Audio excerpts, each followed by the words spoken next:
Okay. Write down the heading AS22. Write down the heading AS22. AS22, it is called as accounting for taxes on income. You need to write down the first point. You need to write down the first point that this standard is only applicable for income tax.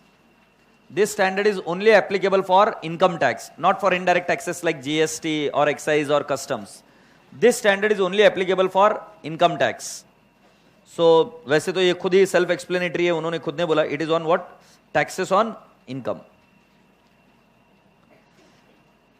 As I said you, it is one of the difficult standards.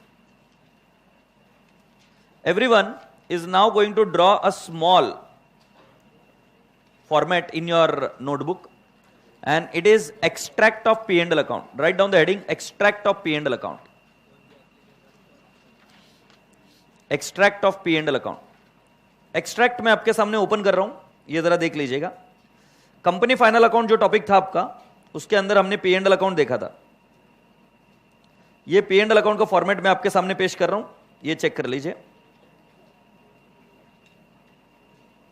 आपने ये वाला format देखा था, it is called as form of statement of P&L account. इसमें जब आपका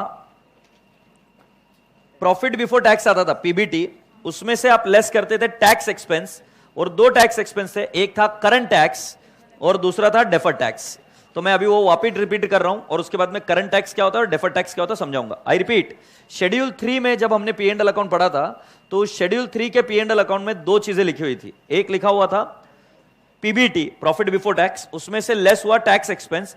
tax expense मतलब दो चीजें, एक है करंट टैक्स और एक है deferred tax. So write down along with me.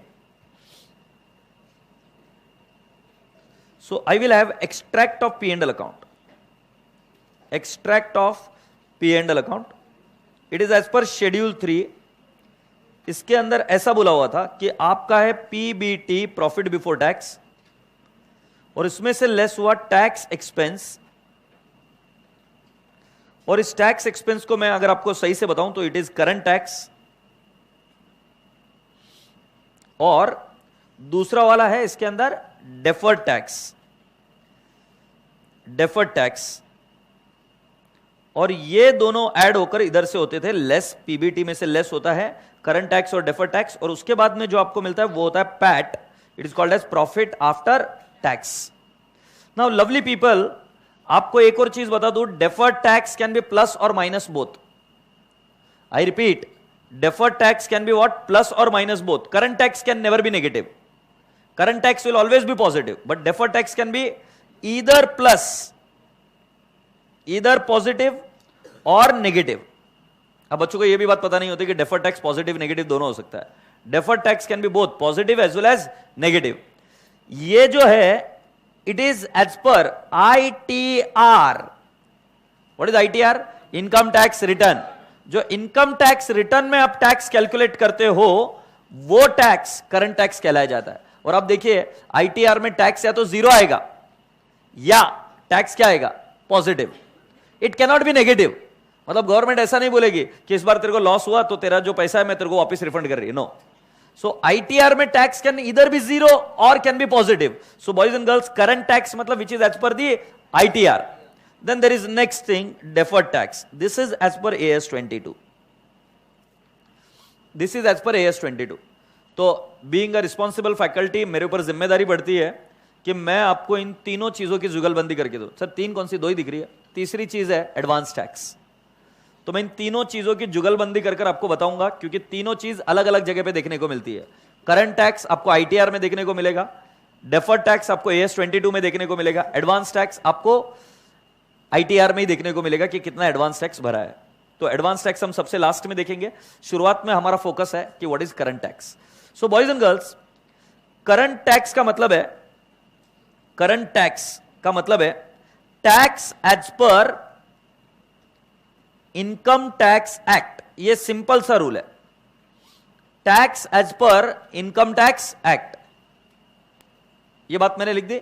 बताओ मुझे वापस से, what is current tax? Tax as per income tax. Is that okay? So income tax act के हिसाब से जो टैक्स आया वो होगा करंट टैक्स. एक बार करंट टैक्स समझ में आ गया तुमको, then I will say B.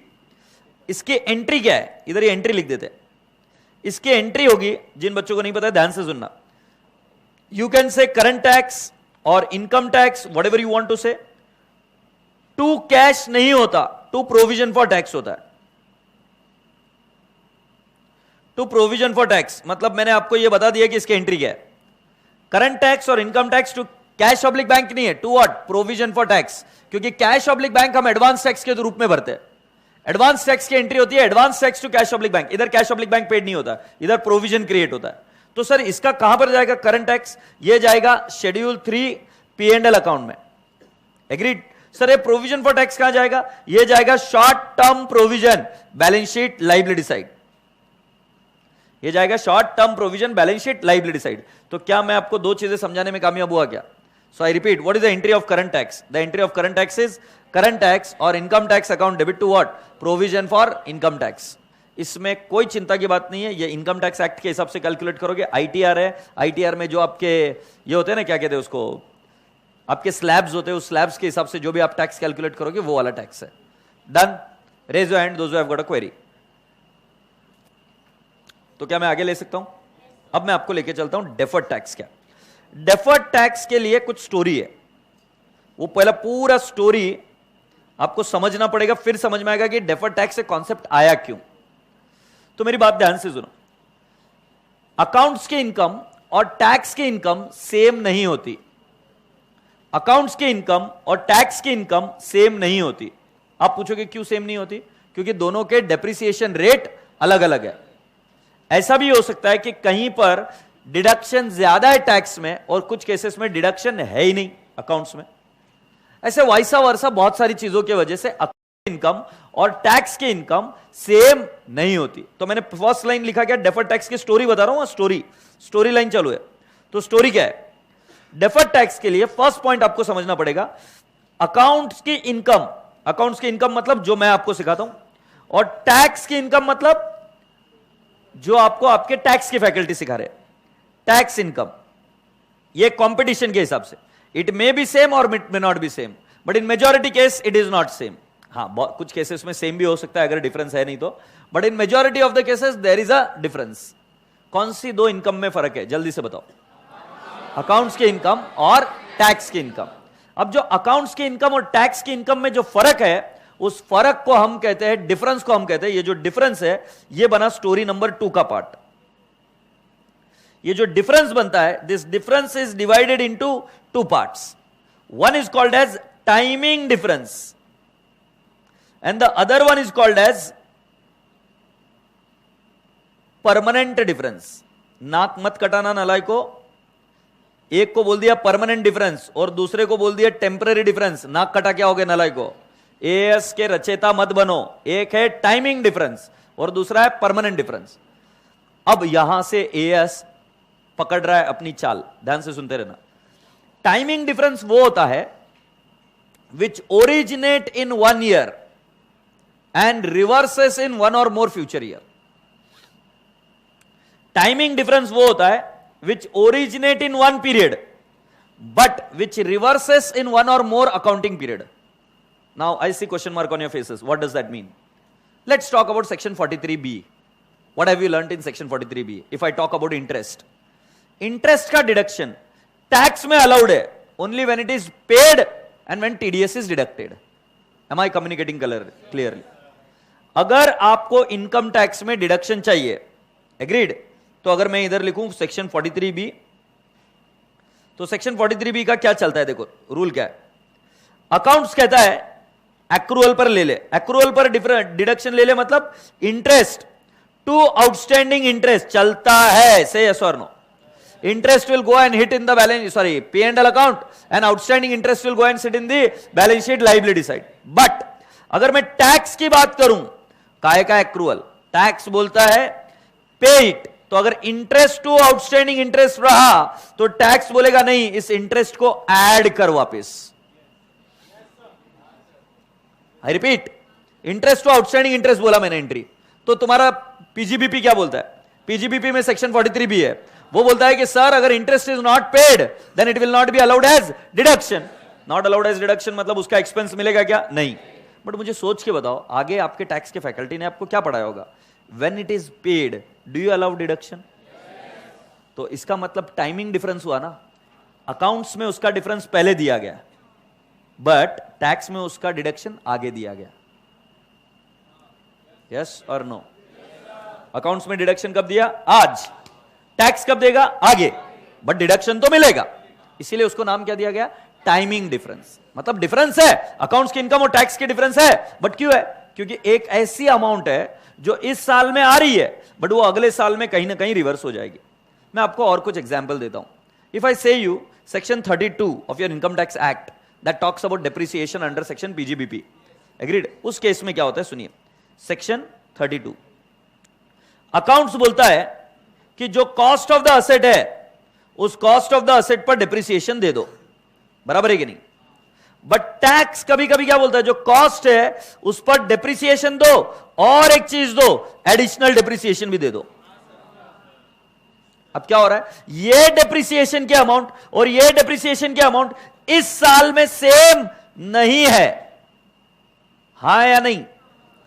ये जो अमाउंट है डेप्रिसिएशन के, ये इस साल करंट ईयर के लिए सेम नहीं है, बट आने वाले समय में ये डेप्रिसिएशन सेम ही रहेगी। सर कैसे क्या सेम रहेगी? देखते हैं। अगर कॉस्ट 1000 रुपए की है तो दोनों में 1000 रुपए का डेफिनेशन है, कॉस्ट का तो सेम ही है। अरे हो नहीं, cost is same in both the cases. तो इधर डेप्रिसिएशन 1000 का जाएगा और इधर भी डेप्रिसिएशन 1000 का जाएगा। तो डिफरेंस किसका है? Timing difference. बोलो हां या ना? कितने बच्चों को टाइमिंग डिफरेंस मोटा मोटी भी नहीं समझ में आया? 1 2 3 4, बस ठीक है। मैं वापस से समझा रहा हूं, ध्यान से देखना। अगर हम कोई चीज अकाउंट्स में खरीदते हैं तो हम क्या करते हैं? उसको धीरे धीरे P&L अकाउंट में डेबिट करते हैं इन फॉर्म ऑफ डेप्रिसिएशन। तो मान लो मैंने 1000 रुपए की एसेट खरीदी की और उसका डेप्रिसिएशन 200 है, तो इधर 200 लेस किया, इधर कितना आएगा? 800, इधर आएगा 800, इधर लेस करेंगे 200 तो कितना आएगा? 600। देन अगेन आई से 600 में से लेस किया 200 तो कितना बचा? 400, एंड 400 में से लेस किया 200 बच गया कितना? 200, और 200 में से लेस किया कितना बच गया? 200, 0। मतलब कुल मिलाकर डेप्रिसिएशन कितनी है? 1000 है क्या? ये हुआ accounts. Let's talk about tax. Cost तो उतनी रहेगी ना मेरे भाई। कॉस्ट कैसे चेंज होगी? Cost of the asset for both the purpose is same. Just in accounts we follow what? Depreciation calculate करने के लिए हम AS10 PPE फॉलो करते हैं, बट इसमें डेप्रिसिएशन फॉलो करने के लिए we are going to follow section 32 block of asset concept. Block of asset concept. तो इसके अंदर भी cost of the asset is how much? 1000। And I will say कि मेरा फर्स्ट ईयर में डेप्रिसिएशन कितना है? 500। इधर वैल्यू कितनी बची? 500। फिर अगले साल कितना हुआ? 500। डेप्रिसिएशन कितनी? 500। और इधर वैल्यू कितनी होगी? 0। अगर डेप्रिसिएशन देने के बाद वैल्यू 0 हो गई तो टैक्स थोड़ी ना डेप्रिसिएशन देगा। मतलब टैक्स में डेप्रिसिएशन कितना दिया गया? 1000 दिया गया क्या? और अकाउंट्स में भी कितना दिया गया? 1000। तुम चेक करो ना, दोनों की टाइमिंग अलग अलग है बट अमाउंट सेम है। अकाउंट्स भी 1000 का देगा, टैक्स भी कितने का देगा? 1000 का। सो अब मैं वापस उतनी ही विनम्रता से पूछ रहा हूं, कितने बच्चों को अभी भी टाइमिंग डिफरेंस नहीं समझ आया? पूरी क्लास को क्लियर है? तो अगर मैं ये बोल रहा हूं a difference between accounting income and tax income, अब आगे नहीं बोलूंगा मैं ये बात है, अब मैं सिर्फ डायरेक्टली बोलूंगा। And difference in accounting income और tax income which originates in 1 year but which reverses in 1 or more future years, it is called as what? Timing difference. Agreed? पक्का? But there, sir clear है ना? आगे वाले बच्चा चश्मा clear है ना? ठीक है। But now there is one more difference. It is called as permanent difference. Permanent difference वो होते हैं which originates in one accounting period but which does not reverse in future period. Example, do you know penalty? Right? Yeah, for example, the best part I'll tell you. Cash payment over and above 20,000. Sorry, 10,000. अभी जो amendment. Cash payment over and above 10,000. Do you allow deduction in tax? But did I teach you anything of that sort in accounts? No. We made the payment and we made. Suppose if I make the payment, salary to cash. Suppose if I made the payment of 40,000, accounts will take the debit of this in P&L account. Yes or no? But if I do the same entry in tax, will they allow me the deduction? Because वहां पर कितना allowed है? Only 10,000. So can I ask you one more thing? If this will be disallowed, disallowed मतलब क्या वो income में add होगा? क्या वो एक ही बार मतलब क्या वो वापस कभी लेस हो सकता है क्या? कि एक बार डिसअलाउड इज ऑलवेज डिसअलाउड, मतलब डिफरेंस तो है, अकाउंट्स की इनकम 40,000 से कम होगी क्योंकि हमने वहां पर लेस किया है, बट टैक्स की इनकम 40,000 से ज्यादा होगी, हाँ या ना? अरे करता है क्या? ये टैक्स का प्रोविजन है यार, क्योंकि टैक्स बोलता है मैं अलाउ नहीं करता, अकाउंट्स बोलता है मेरे यहां पर कोई प्रॉब्लम नहीं है, तुम कर लो। तुम्हें दोनों के बीच का डिफरेंस दिखा क्या? तो ये जो डिफरेंस है ये हमेशा रहेगा, इसीलिए इसको क्या बोले? Permanent difference. Have you understood? तो मुझे बताओ, अकाउंट्स की इनकम और टैक्स की इनकम में जो डिफरेंस होता है वो कितने टाइप के होते हैं?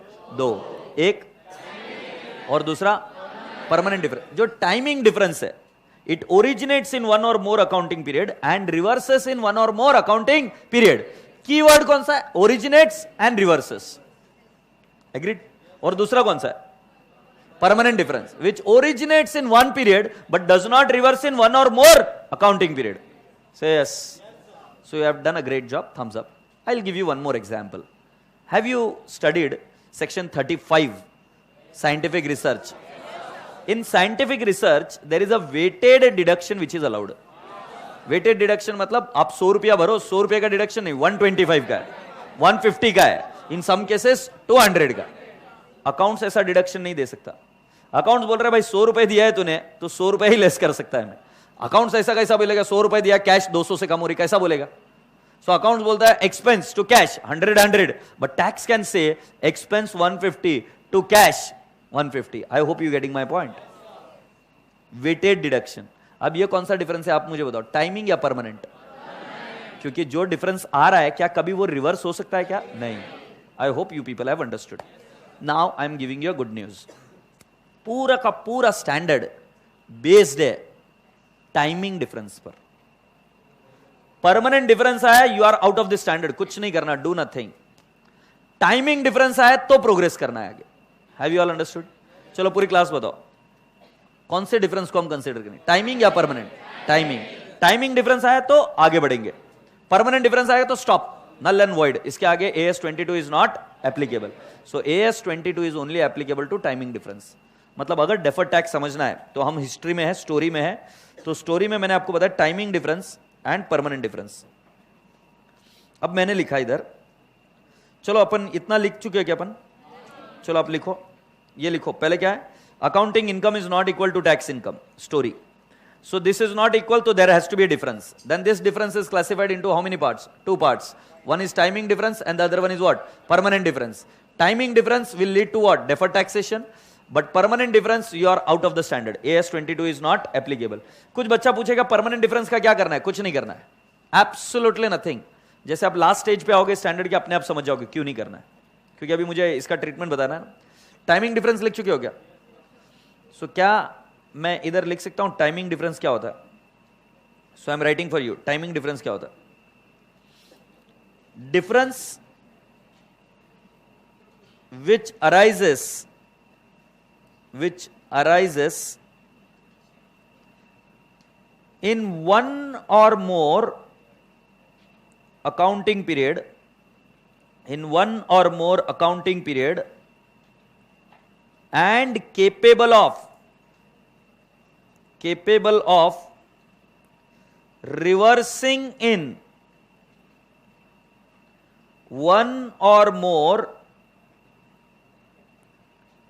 capable of reversing in one or more accounting period। देखो जरा, difference which arises in one or more accounting period and capable of reversing in one or more accounting period is called as timing difference। Is called as timing difference। Happy? Permanent difference क्या होता है? Difference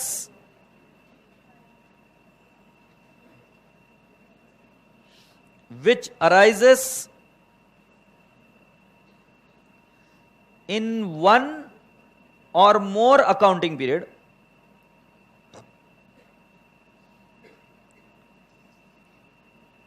accounting period, but does not reverse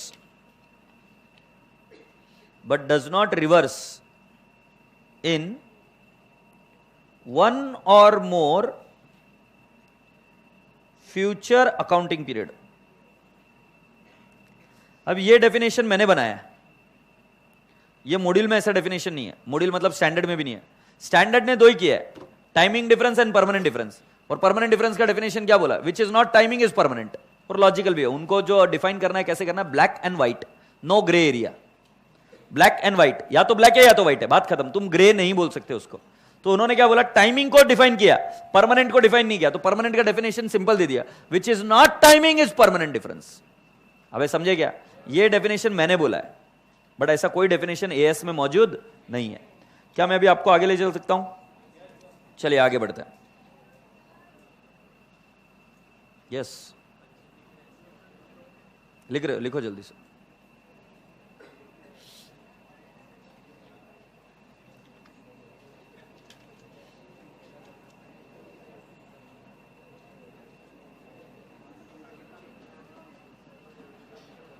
If you are done, can I take you to the next point?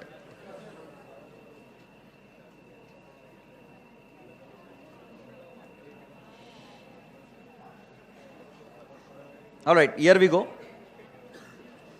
Now, timing difference will lead to two types of things. Timing difference will lead to two types of things.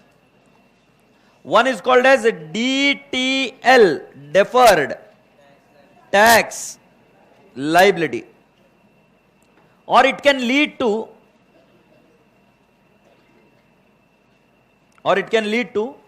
deferred tax asset, DTA और DTL। इसको प्यार से हम क्या बोलेंगे? DTL और DTA। बेटा हम स्टैंडर्ड को क्लोज करने के कगार पर है, मतलब मैं पूरा अभी आपको स्ट्रक्चर दे चुका हूं, और उसके बाद में अब ये कैसे बनता है, क्यों बनता है, क्यों रिवर्स होता है, इन सभी चीजों में हम जाएंगे। बट स्टैंडर्ड का एंड पर आ रहा हूं मैं भी, क्योंकि ये स्टैंडर्ड आपको सिर्फ सिखाता है 4 एंट्रीज, और वो चारों एंट्रीज मैं भी आपको बताऊंगा। सो पहले होता है, मैंने बताया कि accounting income is not equal to taxable income. These differences are divided into two parts, timing difference and permanent difference. Permanent difference, right, you are out of the standard. If it is a timing difference, it is further divided into two parts. Both of the girls, please leave the class. If it is two differences, both of the girls, please leave the class. Both of the girls, please leave the class. So if there is a timing difference, then it leads to what? DTL or DTA. मैं दोबारा नहीं बोलूंगा, मैंने पहले class में बोला था, both of the girls, please leave the class. मुझे आज चर्चा नहीं करनी. So one is what? DTL and the other one is what? DTA. DTL मतलब डेफर्ड टैक्स लाइबिलिटी आता है, DTA मतलब डेफर्ड टैक्स असेट आता है। अब मैं आपको लेके चल रहा हूं उनके एंट्रीज क्या होती है, वो क्यों बनती है, कैसे बनती है, अब नेक्स्ट हाफ में चलेगा। सो DTL की एंट्री क्या होती है, लिखिए। DTL की एंट्री होती है, first when you create DTL, when you create DTL the entry is tax expense to DTL। Now what did you understand by this? कि तुम्हारी एंट्री याद है क्या? टैक्स एक्सपेंस टू DTL मतलब टैक्स एक्सपेंस में add करना है। क्यों ऐड करना है, जरा वो कंपनी फाइनल अकाउंट एक बार चेक करो। दो मिनट बता रहा हूं। ये टैक्स एक्सपेंस है क्या? टैक्स एक्सपेंस को डेबिट बैलेंस होता है। कौन सा बैलेंस होता है? Debit. Tax is an expense, तो उसमें करंट टैक्स होता है, और एक चीज क्या होती है? Deferred tax. तो DTL क्या करोगे आप? ऐड। ये देखो एंट्री क्या है, मैंने क्या बोली? Create DTL, entry is what? Tax expense to what? DTL। पूरी क्लास मुझे एक बार एंट्री बताएगी, DTL की एंट्री क्या? Create tax expense DTL। ये कब करना है, ये इंपॉर्टेंट है, मेजॉरिटी बच्चों को पता नहीं। व्हेन डिफरेंस ओरिजिनेट, जब आपका डिफरेंस आ रहा है, शुरू हो रहा है, तब ये एंट्री होती है, tax expense to DTL। But बेटा अपनी बात तो हुई थी कि timing difference originate in one period and they reverse in one और मोर फ्यूचर पीरियड। तो एक में टाइमिंग डिफरेंस ओरिजिनेट हो रहा है और वही डिफरेंस वापस रिवर्स भी होगा, तो आपको एंट्री एक कर नहीं चलेगी, आपको एंट्री लगेगी 2।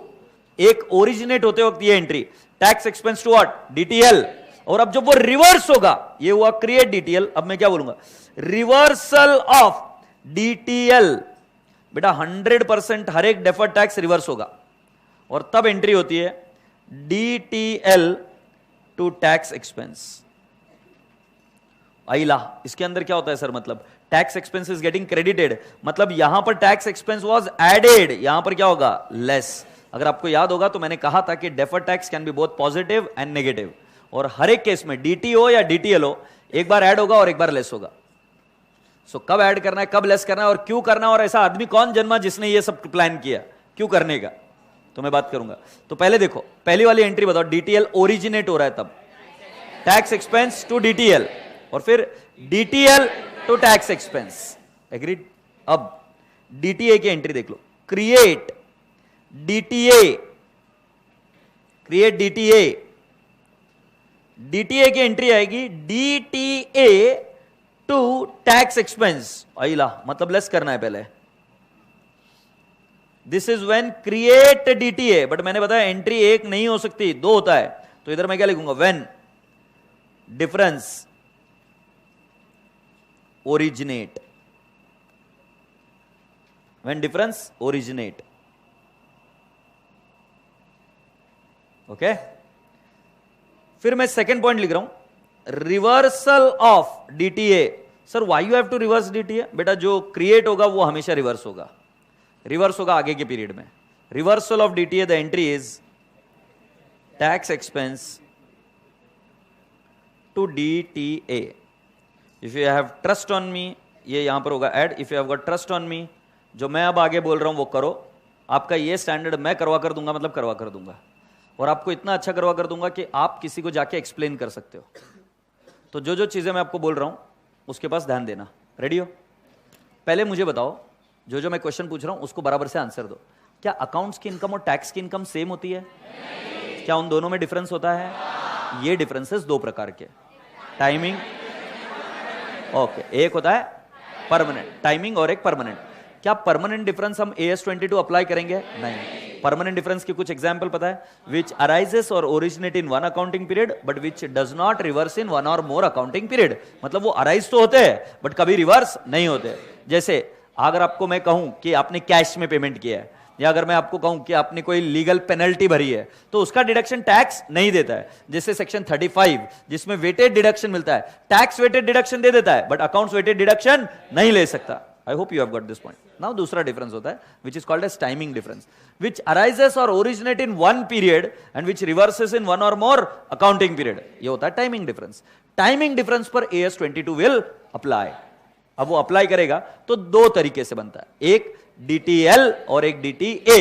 हालांकि आपको कुछ पता नहीं कि होता क्या है, क्यों होता है, बट एंट्रीज पता चल गई कि DTL में सर पहले एक लाइबिलिटी क्रिएट होती है, और वो लाइबिलिटी क्रिएट होने के बाद में आपने हमारे दिमाग में और एक चीज डाली कि वो हमेशा रिवर्स भी होगी। तो पहली एंट्री होती है टैक्स एक्सपेंस टू DTL। इससे टैक्स बढ़ा रहे हैं हम, क्योंकि टैक्स को हम क्या कर रहे हैं, डेबिट। उसको पहले ही डेबिट बैलेंस होता है। अगर आप ऐड कर रहे हो मतलब डेबिट कर रहे हो तो आप क्या कर रहे हो, ऐड। वो दूसरी एंट्री होती है DTL टू टैक्स एक्सपेंस। ये किसकी एंट्री है, रिवर्सल। इसमें आप क्या कर रहे हो, टैक्स एक्सपेंस को लेस। DTA की एंट्री क्या है, उसकी एंट्री है DTA to tax expense, and when you reverse it the entry is tax expense to DTA. Have you understood? So one is originating and the other one is reversal. In majority of the exam problems, they will ask you in the similar fashion कि originate हो रहा है और reverse हो रहा है, ये बताओ। Agreed? तो अब हम केस स्टडी को शुरू कर रहे हैं कि ये स्टैंडर्ड क्यों बना। ये स्टैंडर्ड बना on the concept of accrual, and you will be surprise कि एक्रूअल कॉन्सेप्ट को इस लेवल तक ले जा रहे हैं हम। So are you people ready? Yes. Let me explain you further with this. Now no one is going to write down, everyone is going to focus. Suppose, अच्छा मैं अभी दो इनकम के नाम बोलता हूं। एक इनकम को मैं बोलूंगा अकाउंटिंग इनकम। अकाउंटिंग इनकम मतलब मैं बात कर रहा हूं एज पर अकाउंट्स। और मैं एक बोलूंगा टैक्सेबल इनकम। टैक्सेबल इनकम मतलब मैं रेफर कर रहा हूं एज पर ITR।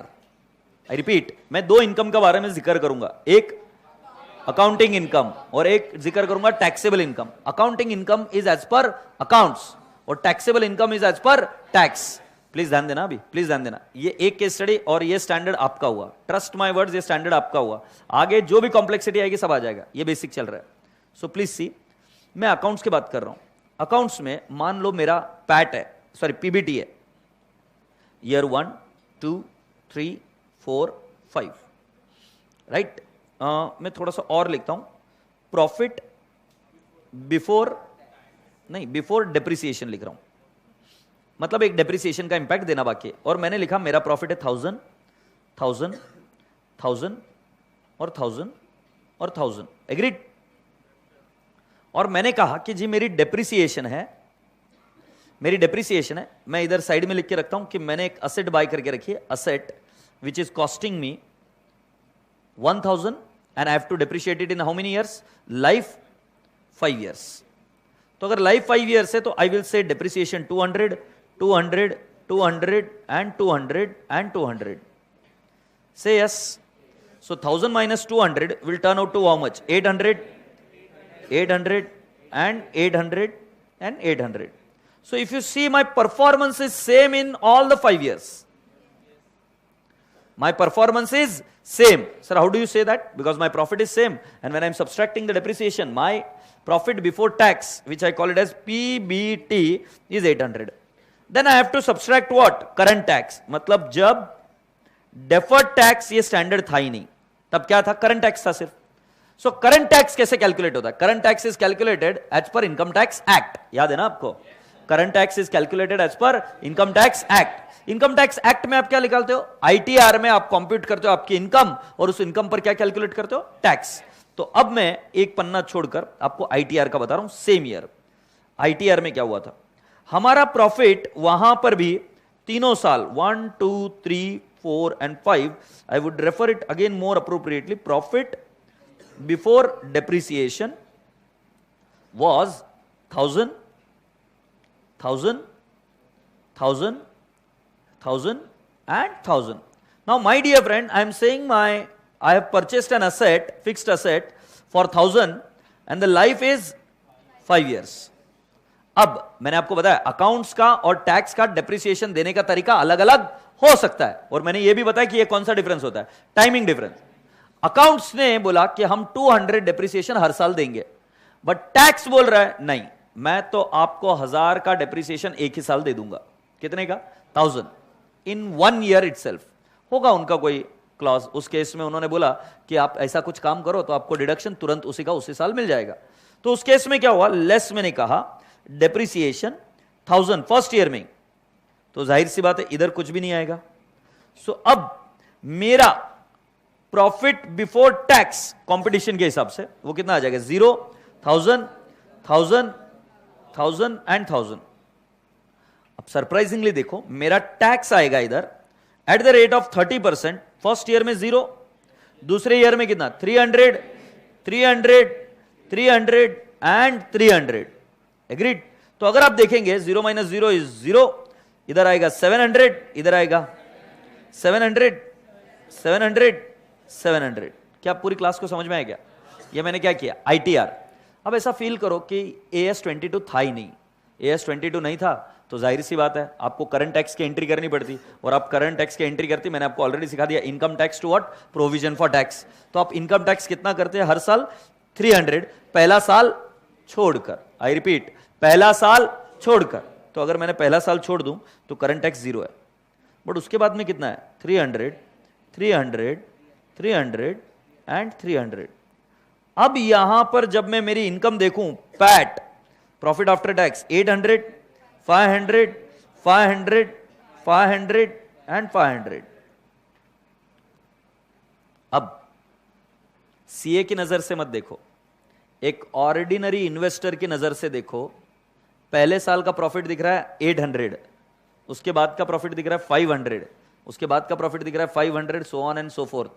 आपको नहीं लगता कि आपका आंसर ऐसे आएगा कि कंपनी का परफॉर्मेंस डिटेरियोरेट हो रहा है? बट कंपनी का तो परफॉर्मेंस डिटेरियोरेट नहीं हो रहा है। आप चेक कर लो, इनकम और प्रॉफिट सब कुछ सेम है।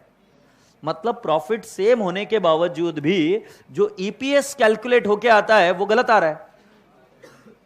मतलब जो यूजर्स है, यूजर्स तो क्या करते हैं, अभी अलग अलग कंपनी अपने ईपीएस निकाल कर बेचती है, वो ईपीएस निकालते ही उस पर पी रेशियो लगाते, पी रेशियो लगाकर बताते, प्रोजेक्ट करते कि इसकी मार्केट प्राइस कितनी होगी। बट आपको नहीं लग रहा कि यहां पर एक कैलकुलेशन गलत जा रहा है? क्योंकि ईपीएस कैलकुलेट करने का तरीका क्या, earning that is profit after tax divide by number of shares, you will get EPS पर शेयर। तुम्हें नहीं लग रहा है ड्रॉप हो रहा है, जबकि कोई गलती नहीं। आप देखो पहले इनकम दोनों की सेम है क्या, तीनों पांचों साल की सेम है क्या, हाँ या ना? अब मैं आपको बताता हूं इस केस में एक टाइमिंग डिफरेंस ओरिजिनेट हुआ, से यस। मैं अभी आपको बताता हूं कि इसको मैं कैसे रेक्टिफाई कर कर बताता हूं।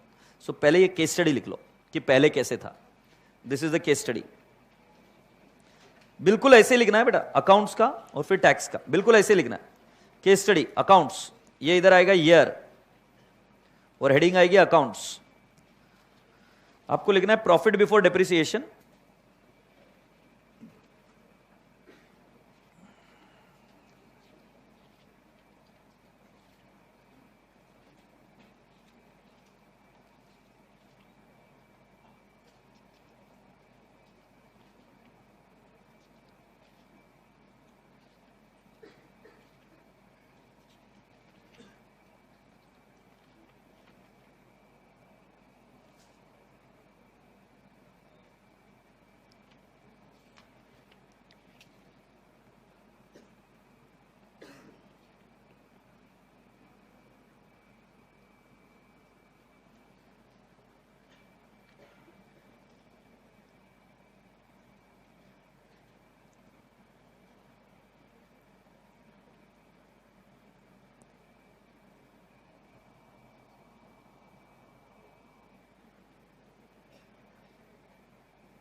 इसके ऊपर और एक हेडिंग भी लिखना है, when AS 22 was not there. जब AS 22 नहीं था तो ऐसा दिखता था, when AS 22 was not there.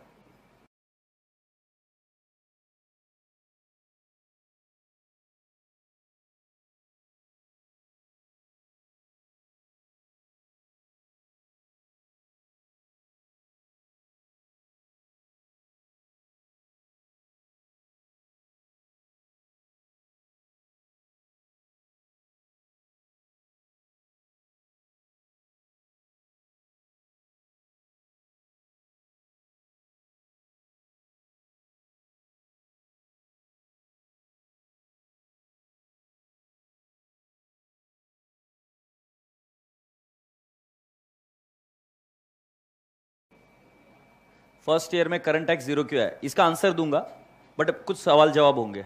आपको करंट टैक्स का मतलब क्या लगता है? आवाज नहीं। जो टैक्स पे होगा, मैंने ऐसा कुछ सिखाया नहीं, तो मैंने क्या सिखाया वो बता रहा हूं। जो आईटीआर के हिसाब से टैक्स है वो टैक्स है, एग्रीड? तो आईटीआर मैंने नीचे कैलकुलेट किया था, अगर आपको याद है, वो दिखाई नहीं, अभी स्क्रीन दिखा रहा हूं तुमको। आईटीआर मैंने नीचे कैलकुलेट किया था, उसमें मैंने बोला कि प्रॉफिट उतना ही है, बट डेप्रिसिएशन पूरा एक ही साल में मिल गया था 1000, तो उसलिए इनकम कुछ बची नहीं, तो टैक्स आया 0। तो करंट टैक्स तो आईटीआर के हिसाब से आता है ना बेटा, तो उस पर मेरा कंट्रोल नहीं अकाउंटिंग इनकम का, वो आईटीआर से कैलकुलेट होकर इधर आ गया 0। अब वो तुम्हें देखना है ना करंट टैक्स कैसे है, तो करंट टैक्स के लिए वर्किंग नोट यहां पर आई, ये रही वर्किंग नोट। ये आईटीआर में हम क्या कैलकुलेट कर रहे हैं, कॉम्पिटिशन ऑफ करंट टैक्स।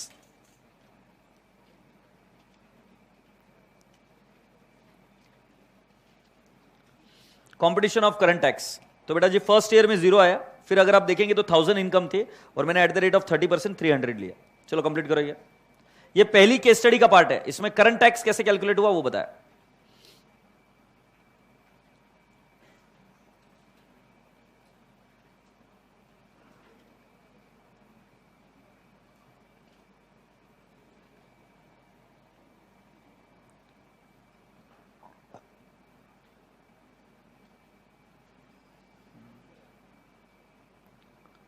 ध्यान दे दियो, आज जब तक जाने को नहीं मिलेगा, जब तक आप इसका आंसर नहीं देके जाते हो, तो पूरी क्लास को ध्यान देना पड़ेगा। ऑप्शन नहीं है तुम्हारे पास, किसी को भी खड़ा करके पूछूंगा मैं।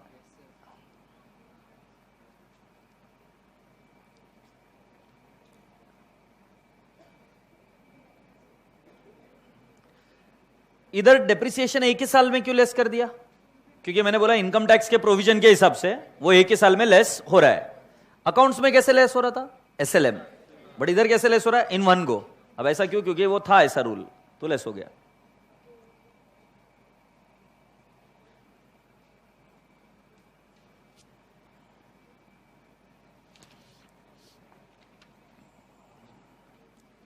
पेन देगा क्या भाई, पेन या पेंसिल?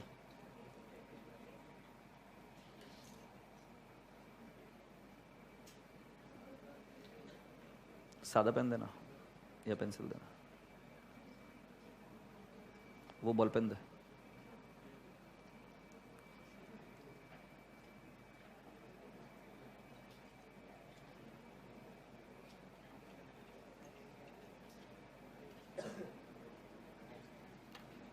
चलो बेटा जी, आप यहां तक आए। चलो अभी पूरा क्लास का ध्यान इधर, और मैं तुमको पहले ही बोल रहा हूं, आज जाने को नहीं मिलेगा जब तक इसका लॉजिक नहीं बता के जाओगे। पहले मुझे प्रॉब्लम एरिया बताओ, क्या प्रॉब्लम क्रिएट हुई थी? कि सर हमारा इनकम परफॉर्मेंस सेम होने के बावजूद भी टैक्स अलग होने की वजह से हमारा प्रॉफिट फ्लक्चुएट हो रहा है, और छोटे मोटे लेवल से नहीं फ्लक्चुएट हो रहा है, अच्छा खासा फ्लक्चुएट हो रहा है, जिसके वजह से हमारा ईपीएस चेंज हो रहा है। और ईपीएस कोई छोटी मोटी चीज नहीं है, ईपीएस फ्लक्चुएट होता है, पी रेशियो फ्लक्चुएट हुआ है। जो बच्चे शेयर मार्केट में ट्रेड करते हैं उनको पता है कि पी रेशियो कितना इंपॉर्टेंट है, या आपको एफएम में भी होगा। P ratio is price earning ratio, और जैसे वो फ्लक्चुएट होगा समझ जाओ कि आपके शेयर की बैंड बजने वाली है। तो जब हमारा परफॉर्मेंस सेम है तो ऐसा इफेक्ट क्यों आता है? तो इसका सोल्यूशन दिया AS22 ने। कैसे दिया चेक करो। मैं अब जो आपको कुछ रूल्स बता रहा हूं, ये रूल्स बाद में प्रूव कर दूंगा, बट पहले सुनना पड़ेगा। रूल्स क्या है? अगर अकाउंट्स की asset is greater than tax की असेट, यू हैव टू से deferred tax, sorry, deferred, oh I'm so sorry, timing difference into tax rate आपको क्रिएट करना है DTL। बाकी के रूल्स में बाद में बताऊंगा। अच्छा, ये नहीं भी सुनते हो तो छोड़ दो इसको, बट मैं बोल रहा हूं अकाउंट्स के असेट जब आप टैक्स के असेट से कंपेयर करते हो और अकाउंट्स की असेट टैक्स की असेट से ज्यादा है, तो आप क्रिएट करेंगे डीटीएल। तो आप क्या क्रिएट करेंगे? डीटीएल। मैं समझ रहा हूं, मैं वाकिफ हूं तुम्हारी बात से। क्यों, वाई? मैंने बोला एक बार के लिए तो रूल मानना पड़ेगा, जब मैं आपके सामने प्रेजेंट करूंगा आप खुद मान जाओगे। अब पहले हमेशा अकाउंट से आएगा, एग्जामिनर डेटा कैसे भी दो तुम कंफ्यूज नहीं होंगे। वो बोलेगा tax asset is less then accounts asset, नहीं, अपने लिए पहला अकाउंट्स आएगा। अकाउंट्स को कंपेयर करना है टैक्स के एसेट के साथ। गड़बड़ क्यों हो जाती है मैं आपको रूल बताता हूं, I will show you some logic. ठीक है, तू खड़ा हो जाएगा, ठीक है, और तू खड़ा हो जाएगा। अच्छा तू बैठ जा, तू खड़ा हो जा प्लीज प्लीज यार, डोंट माइंड। अब आपके सामने दो बच्चे, एक बच्चा है, क्या नाम तेरा? हितेश, और ये कौन है? पीयूष। क्या? अच्छा पीयूष है। तो इन दोनों को कवर कर लेगा क्या भाई? कवर कर ले, मेरे को लगा तू है नहीं। सो एक अपने पास कौन है? हितेश। ये तू बैठ रहे, तू ग्रीन पेन क्या है? हाँ राशि, तू खड़ी हो जा। एक है अपने पास राशि और एक है बंदा ये पीयूष। पीयूष पीछे देख लो एक बार, दिखा दो। हाँ ये पीयूष और एक राशि। अब जो राशि जो है she is shorter than Piyush, yes और नो? बट अगर वही पीयूष के एंगल से मैं बोलूं तो पीयूष इज टॉलर देन राशि। ये है सबसे बड़ा एरिया जहां पर बच्चे फिसलते हैं। तुम बराबर याद करके जाओगे, बट ये पता नहीं रखोगे कि पहले क्या लिखा है। हमेशा मेरा रूल, मैं जब भी सॉल्व करूंगा कोई प्रॉब्लम या पूरे स्टैंडर्ड में, बच्चा ये बात ध्यान रखेगा, अकाउंट्स को कंपेयर करना है टैक्स के साथ, क्योंकि उल्टा कंपेयर करते तो आंसर आ जाएगा अलग। समझे क्या? किसको किसके साथ कंपेयर करोगे? अकाउंट्स को टैक्स के साथ। तो जब आप अकाउंट्स को टैक्स के साथ कंपेयर करोगे, तो मैं बोल रहा हूं अकाउंट्स की एसेट टैक्स की एसेट से ज्यादा है, तो आपको क्रिएट करना पड़ेगा डीटीएल। तुमने ये बात भी मान ली। You never asked me why, I am going to prove you. Now please check why accounts की एसेट ज्यादा है। शुरुआत में मैंने एसेट खरीदी थी 1000 की, मैंने उस पर डिप्रिसिएशन दिया 200 का, मेरी ईयर एंड के वक्त मेरी एसेट की वैल्यू बनी 800। बट वही टैक्स में मैंने एसेट खरीदी 1000 की और मैंने ये लिखा 1000 डिप्रिसिएशन लेस, इधर एसेट की वैल्यू आ गई 0। तो आपको दिख रहा है क्या? अकाउंट्स की asset is more than tax की एसेट। एग्रीड? कितने से डिफरेंस है? मैंने कहा 800। मैंने कहा कितने से फर्क है? 800। तो जब 800 से फर्क है, ये बना टाइमिंग डिफरेंस। मैंने बोला टाइमिंग डिफरेंस की एंट्री नहीं होती है, एंट्री होती है इनटू टैक्स रेट 30%। कितना आया? 240। और वो क्या बनेगा बताया मैंने? DTL। वैसे मैंने आपको बताया कि दो एंट्रीज होती है, ये डिफरेंस इस साल में ओरिजिनेट हो रहा है कि नहीं हो रहा है? तो इस समय में आपका क्या क्रिएट होगा? डीटीएल, और उसकी एंट्री होगी, मैंने बताया था current tax, sorry tax expense to DTL. Yes, कितनी अमाउंट बोलो बेटा? 240 सही है। ये हुआ फर्स्ट ईयर के केस में। तो बेटा टाइमिंग डिफरेंस कितना था? 800। अब जरा चेक करना, अगले साल से ये टाइमिंग डिफरेंस रिवर्स होने लगेगा। कैसे रिवर्स होने लगेगा मैं बताता हूं।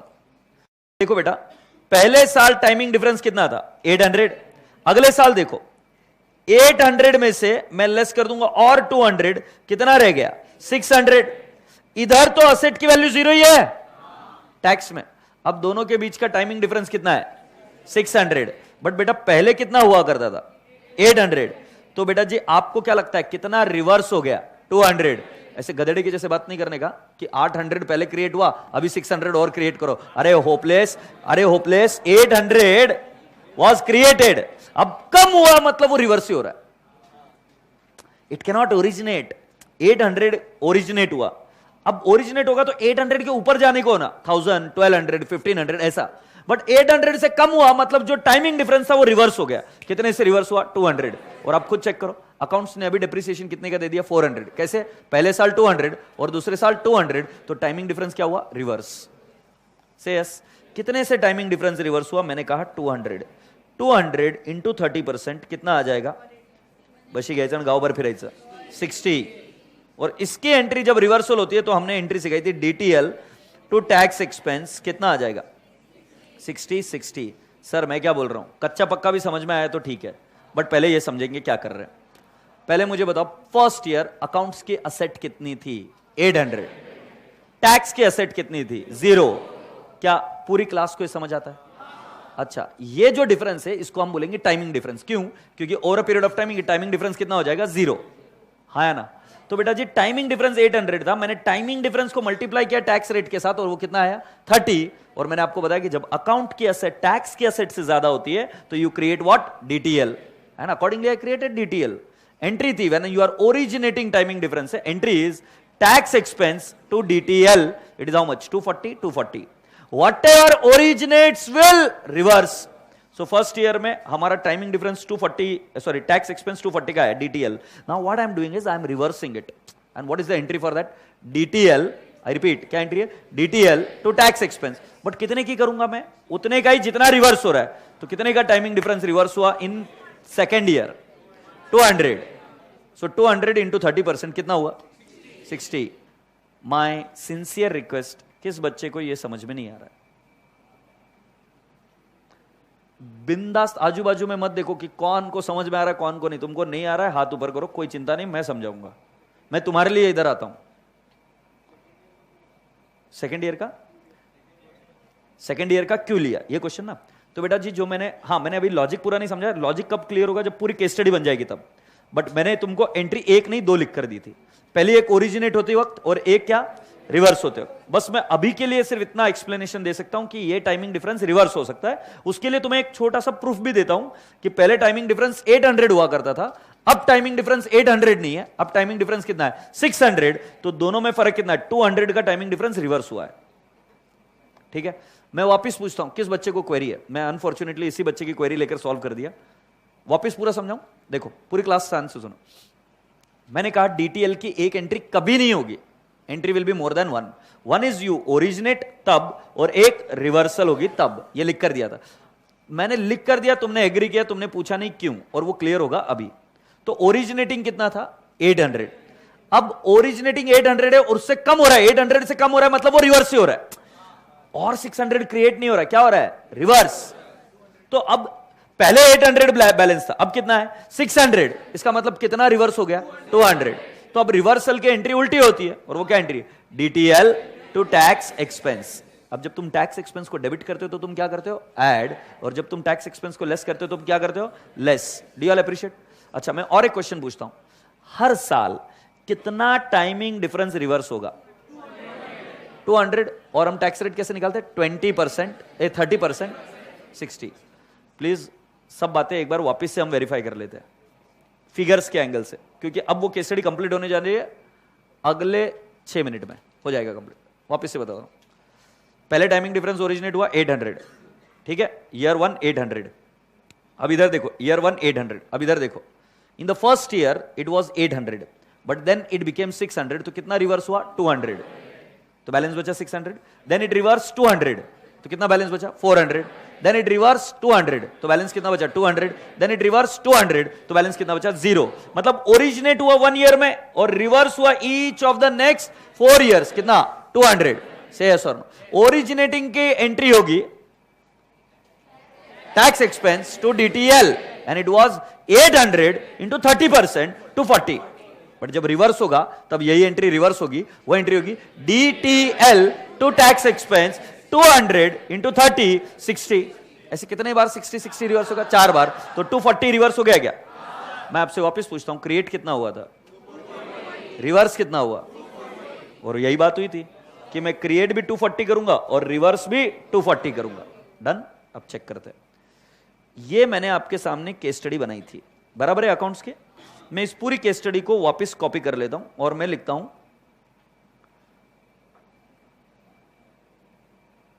अब इस केस स्टडी के यहां पर मैं लिख रहा हूं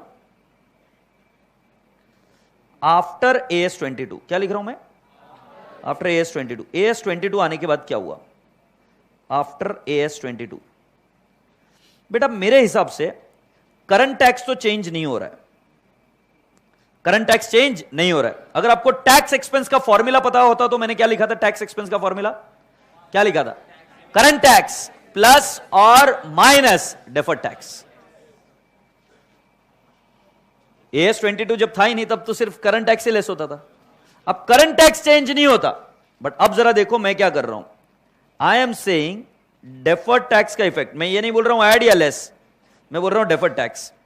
पहले साल टैक्स की एंट्री हुई थी, ओरिजिनेट हो रहा था, मैंने एंट्री क्या की? Tax expense to DTL. मेरा प्रश्न आपसे यह है कि आप ऐड कर रहे हो कि लेस कर रहे हो? तो बेटा जी क्या मैं बोलूं 240 ऐड हुआ था? एग्रीड? ये फिगर को ऐसे देखना है, तो नेट कितना आ गया 240, ये बना बी। तो क्या बेटा जी मैं बोल सकता हूं अभी पैट कितना आया? 800 माइनस 240, बताओ। ए माइनस बी, ये ए है, A minus B. Do you all appreciate 560? बिंदास होकर हाथ ऊपर कर दो जिस बच्चे को नहीं समझ में आया। बिंदास हो गया, हाथ ऊपर कर दो जिस बच्चे को नहीं समझ में आया। क्या पूरी क्लास को क्लियर है? मैं देखो वापस क्या करता हूं, 1000 माइनस 200 तो डेप्रिसिएशन हो गया। हाँ ठीक है, अब देख जरा, 1000 माइनस 200 डेप्रिसिएशन लेस करने के बाद में कितना है? 800। करंट टैक्स 0 है। पहला क्वेश्चन, करंट टैक्स कहां से है? करंट टैक्स तो कैलकुलेट किया था ना एज पर ITR, और वो 0 है। क्यों 0 है? क्योंकि उधर डिडक्शन कितना था? पूरा 1000 का पूरा इनकम 0 हो गया, तो उधर करंट टैक्स तो कुछ भी नहीं है, तो करंट टैक्स 0 है। फिर आप पूछ रहे हो कि सर डेफर्ड टैक्स कहां से है? डेफर्ड टैक्स मैंने निकाला था टाइमिंग डिफरेंस। टाइमिंग डिफरेंस कितना था? याद करके बताओ, टाइमिंग डिफरेंस कितना था? 800।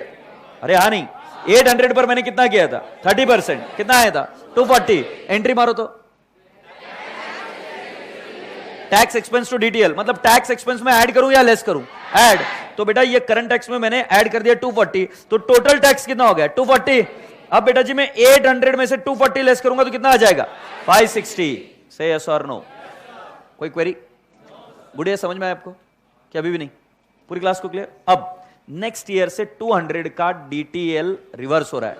एंट्री बताओ, एंट्री बताओ, entry DTL to tax expense. Tax expense में ऐड करूं कि लेस? तो बेटा जी लेस करूंगा तो मैं लेस कर दूंगा 60, ये 240 आया, हाँ या नहीं? अब बेटा जी 800 में से 240 लेस होगा, ये आया 560। बेटा बहुत बड़ा इन्वेंशन हो रहा है, ध्यान से देखो।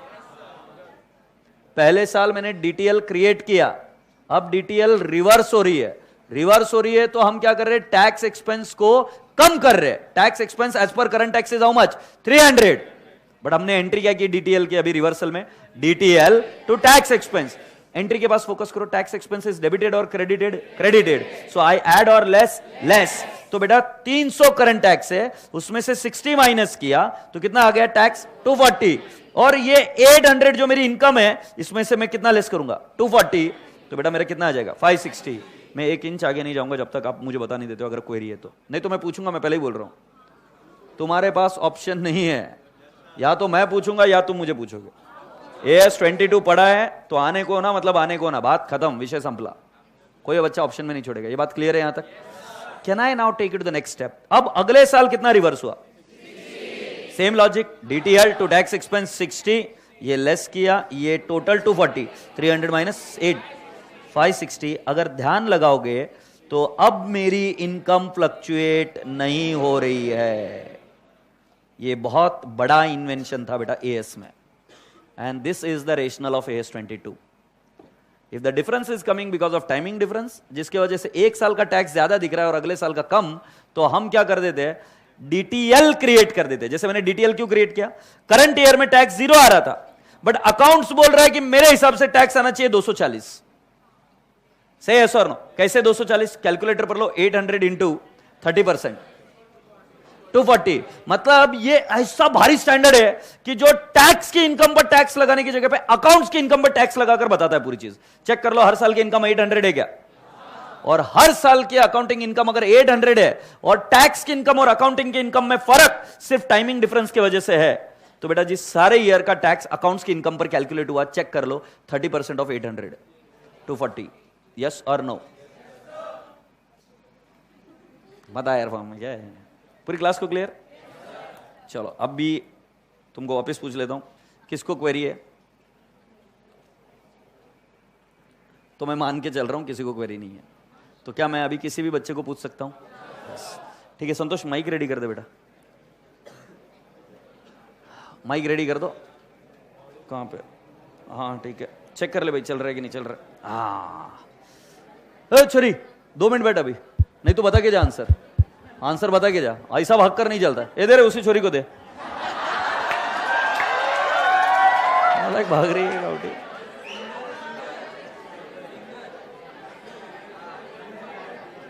मैं बोला एक बार रिवाइज करके फिर इज्जत से पूछेगा, बट क्या है ये तो खोपचे में निकल रही है एकदम।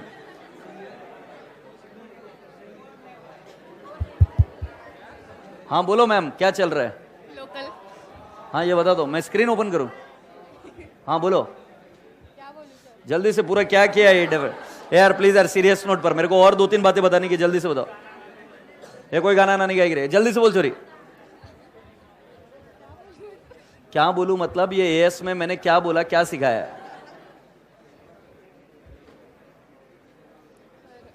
चलो एक बार रिवाइज करते। एएस 22 किस पर अप्लाई होता है? टेम्पररी टाइमिंग डिफरेंस या permanent? Timing difference originate in 1 year and reverses in 1 or more future year. अच्छा, जब टाइमिंग डिफरेंस रिवर्स होते हैं तो जो पहली एंट्री होती है वो एंट्री रिवर्स हो जाती है। मैंने आपको 2 एंट्री सिखाई, पहली वाली कौन सी? डीटीएल की। डीटीएल की एंट्री है टैक्स एक्सपेंस टू डीटीएल। जब टाइमिंग डिफरेंस रिवर्स होते हैं तो एंट्री क्या है? DTL to tax expense. बराबर है? ओके।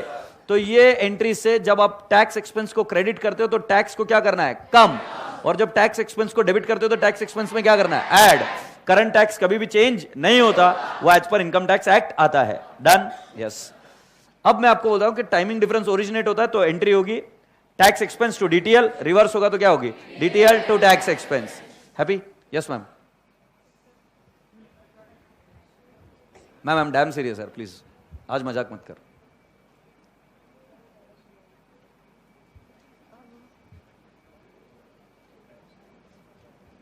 सर आपने टाइम डिफरेंस और परमानेंट डिफरेंस के में बताया। टाइम डिफरेंस में AS 22 फॉलो होता है। Very good. परमानेंट डिफरेंस में फॉलो नहीं होता है। Very good. एंड आपने टाइम डिफरेंस में पर ईयर पे हर ईयर में डेप्रिसिएशन लेस करके, नहीं वो ठीक है, डीटीएल की एंट्री बता दे। डीटीएल की tax expense to DTL. Okay, अब बराबर पॉइंट पकड़ना पूरी क्लास। कब होती है ये एंट्री? जब टाइमिंग डिफरेंस ओरिजिनेट होता है या रिवर्स होता है? ओरिजिनेट होता है तो अब ये एंट्री होती है। क्या यही एंट्री जब टाइमिंग डिफरेंस रिवर्स होता है तो रिवर्स होती है क्या? तो मतलब तब एंट्री होती है। तो बराबर समझ गए, कोई वांदा नहीं है। और वो क्या ऐड लेस करना वो तो आपको एंट्री से समझ में आ जाएगा। अब ठीक है, चल ठीक है बेटा। अब वो लास्ट के कुछ रूल्स लिख लेंगे, ये केस स्टडी लिख दो आपको आफ्टर AS 22। और अब लास्ट का पार्ट देखेंगे रूल्स। अब रूल्स कितने बताऊंगा पता है क्या आपको? 8। और वो 8 रूल्स मैं याद करा दूंगा, ये मेरा बाय हाथ का खेल है, रूल्स कोई बड़ी बात नहीं है।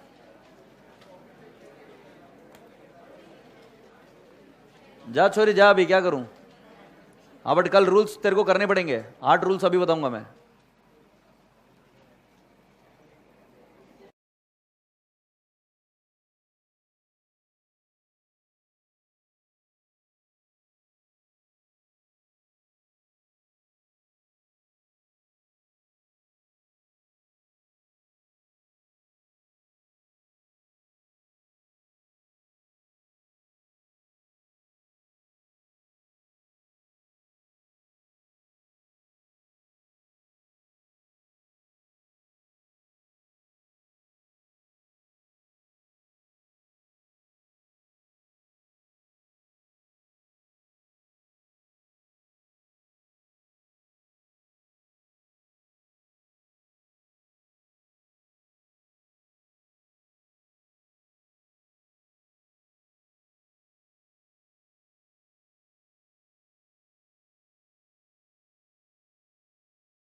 बहुत अच्छी तरीके से तुमने इस स्टैंडर्ड को कवर किया, बहुत अच्छे से।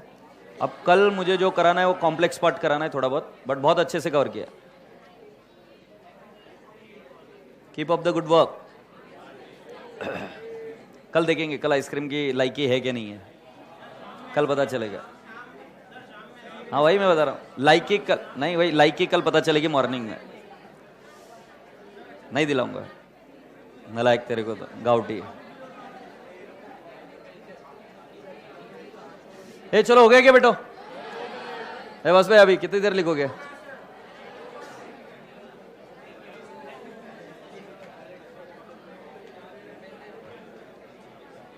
चलाए।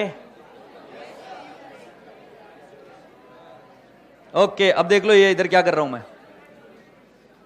Here are we there on the last part of the story, एकदम लास्ट।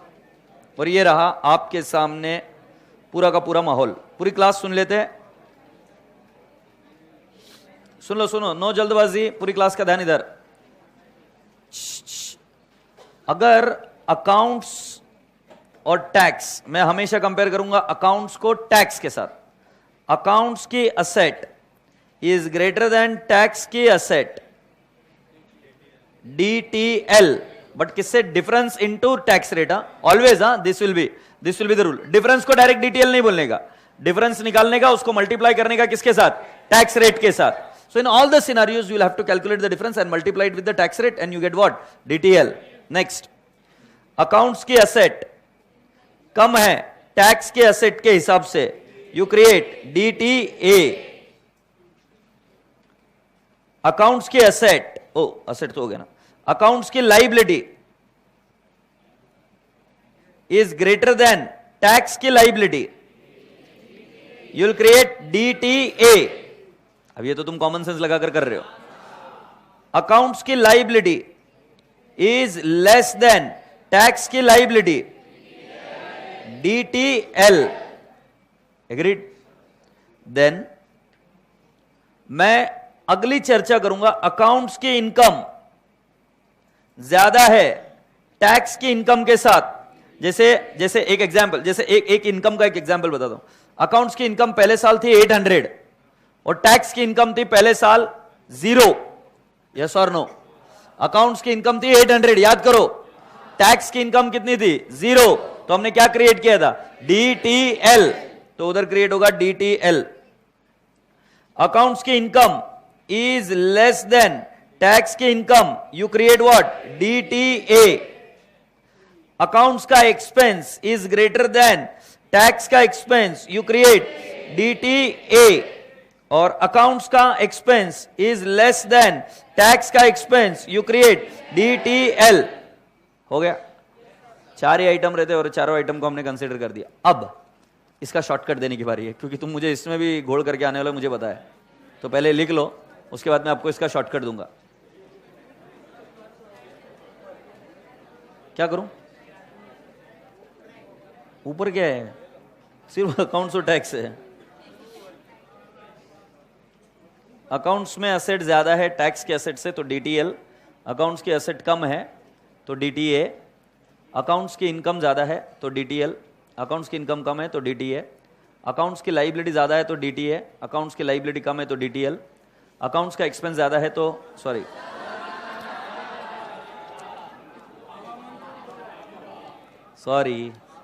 मुझे लगा तुमको समझ में आ रहा है। अच्छा, गलती हो गई।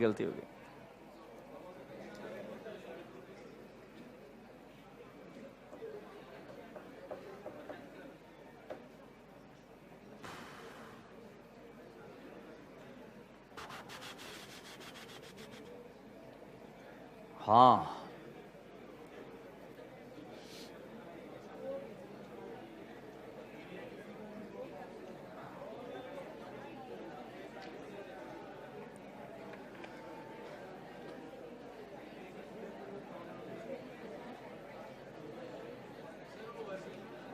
कौन सी वर्किंग नोट पे? वो वर्किंग नोट बाकी है, मुझे ले रहा है मेरे बच्चे नहीं बाकी हो गई होगी। चलो देख लेते कौन सी वर्किंग नोट बाकी है, देख लेते। 2 मिनट कंप्लीट करो यार ये इधर तक। भाई वो इवनिंग में हंस रहा है बच्चा, या तो कुछ सदमा लगा है। हो गया? क्यों अभी कितनी गई है? अभी मेरे पास टाइम ही टाइम है। ये वर्किंग नोट पेंडिंग है क्या अभी? कौन सी वर्किंग नोट पेंडिंग है यार? ए चलो चलू क्या अभी आ गया? नहीं ये वाली वर्किंग नोट की जरूरत नहीं, ये वाली वर्किंग नोट बोल रहे हो? हाँ ये वाला तो क्या होगा ना? नहीं ये वाले की जरूरत नहीं है। ओहो ये जरूरत नहीं है, ये तो मैंने प्रूफ दिया, प्रूफ ऑफ कंसेप्ट पीओसी। ये भाई शॉर्टकट सुन, शॉर्टकट सुन। हमेशा अकाउंट्स के असेट, राइट, अकाउंट्स के asset and income is directly proportional to DTL. अब डायरेक्टली प्रोपोर्शनल मतलब कि अगर असेट या इनकम अकाउंट्स की ज्यादा है तो क्या क्रिएट होगा? डीटीएल। आई रिपीट, अकाउंट्स की असेट या इनकम ज्यादा है तो क्या क्रिएट होगा? डीटीएल। और अगर कम हुआ, नहीं तो एक काम करता हूं ना, इसको और थोड़ा सा इजी बनाता हूं। अकाउंट्स के एसेट या इनकम ज्यादा है तो डीटीएल, और कम बनेगा तो क्या? डीटीए। और अकाउंट्स का एक्सपेंस और लाइबिलिटी ज्यादा है तो डीटीए, और कम है तो डीटीएल, और रिवर्स होगा तो ऑफ कोर्स इसका उल्टा बनेगा। और ये मैंने किसका समझाया? सिर्फ ओरिजिनेटिंग का।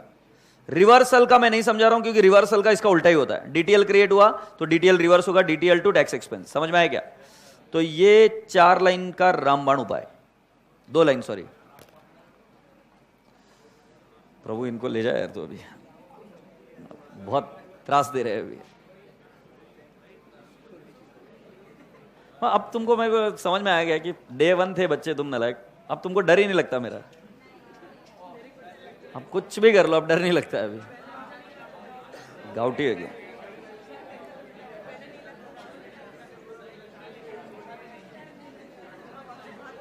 ए चलो लास्ट मोमेंट रिवाइज कर लो और खत्म करो अभी। जा रहे लास्ट के 2 लाइन। अकाउंट्स के असेट ज्यादा है, कम है। अकाउंट्स की इनकम ज्यादा है, कम है। अकाउंट्स की लाइबिलिटी ज्यादा है, कम है। डीटीएल। अकाउंट्स का एक्सपेंस ज्यादा है, कम है। पक्का? So I hope you will be able to understand this. Asset और इनकम साथ में, एक्सपेंस और लाइबिलिटी साथ में। चलो प्यार से भाई बोलो। गुड नाइट, टेक केयर, खुदा हाफिज।